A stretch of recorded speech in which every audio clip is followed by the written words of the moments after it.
بسم اللہ الرحمن الرحیم۔ تہجد کا بلاوا۔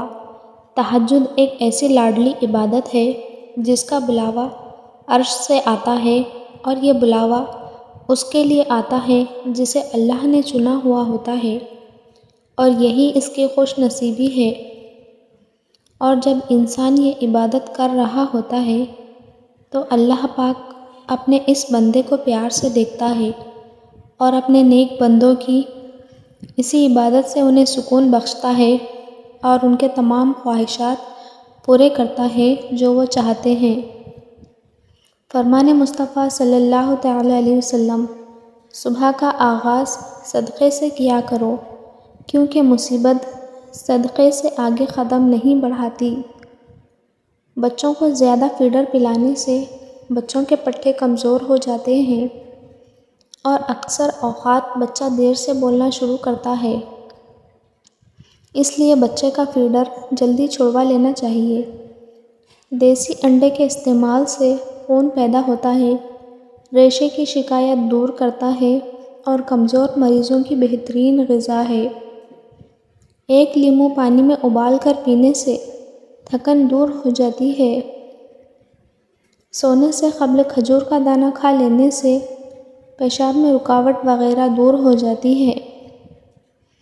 تیز پتی والی چائے ہاضمے کو درست کرتی ہے، اس کا استعمال تیزابیت کو ختم کرتا ہے۔ پیشاب کو 10 گھنٹوں سے زیادہ روکے رکھنے سے پیشاب کی نالی پھٹنے کا خدشہ ہوتا ہے۔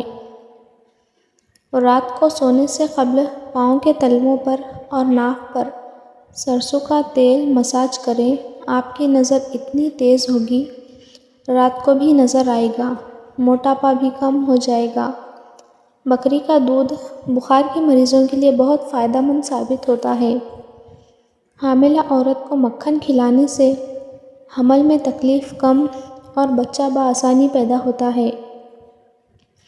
زیادہ سوچنے والا بندہ جلدی بوڑھا ہوتا ہے۔ جن لوگوں کے بال وقت سے پہلے سفید ہونے لگیں وہ مچھلی کا استعمال کیا کریں۔ قبض ہو یا گیس یا ابھار ہو، اس میں گنے کا رس پینا بہت مفید ہے۔ آم کا اچار بناتے وقت آم کی گٹھلی کو پھینکیں مت، بلکہ کچھ گٹھلیاں اچار کے ساتھ ہی ڈال دیں۔ پیٹ درد میں یہ بہت ہی فائدہ مند ہوتی ہے۔ کچے چاولوں کے استعمال سے گردوں میں پتھری ہو جاتی ہے۔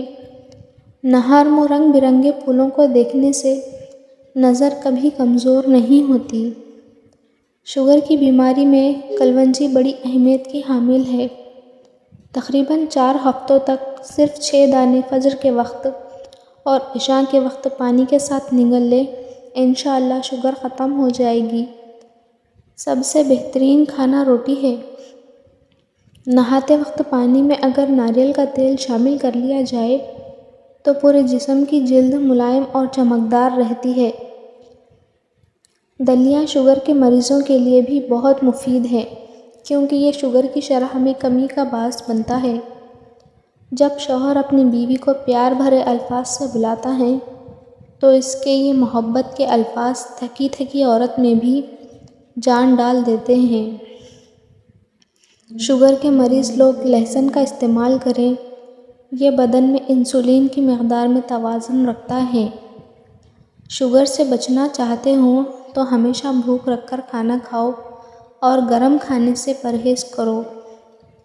جس کو پیشاب کے بعد قطرے آتے ہوں وہ بھنے ہوئے چنے اور کالے تلوں کو دودھ کے ساتھ لیں، قطرے آنا بند ہو جائیں گے۔